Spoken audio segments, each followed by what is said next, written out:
U.S. Special Envoy Richard Holbrooke visited Georgia on Monday. His talks with President Mikhail Saakashvili focused on a possible Georgian supply route for troops in Afghanistan. But both geography and the politics of the region suggest there's more to the story. Georgia is still a battleground state, if you will, because Ukraine, Belarus, and Kazakhstan, the other three very important states, have all basically re-entered the Russian sphere of influence. Georgia hasn't. And having Holbrooke there is going to irk Moscow to some extent. Welcome to Dispatch. I'm Marla Dial. Richard Holbrooke, the U.S. Special Envoy for Afghanistan and Pakistan, is touring several countries involved with supply routes for NATO troops fighting the Taliban.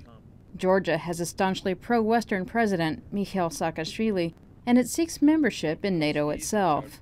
That's made it a flashpoint for tensions between Washington and Moscow. But this visit seems designed by Tbilisi to draw U.S. troops to Georgia, strengthening security guarantees against possible Russian aggression. The possibility of a Georgian supply route for the Afghanistan mission is tenuous at best. Well, the bottom line is that Georgia is on the wrong side of the Caspian Sea, and any supply routes would have to transverse Azerbaijan. They would also have to transverse Caspian Sea, which is controlled by Russia for all intents and purposes.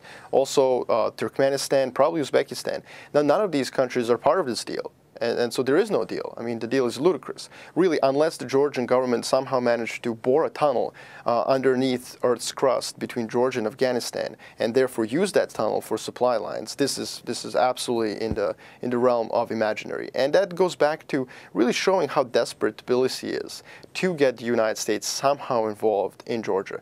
That goal notwithstanding, there are other questions for Washington to consider, including how far it's willing to push the Russians, whose support is needed for a sanctions regime against Iran.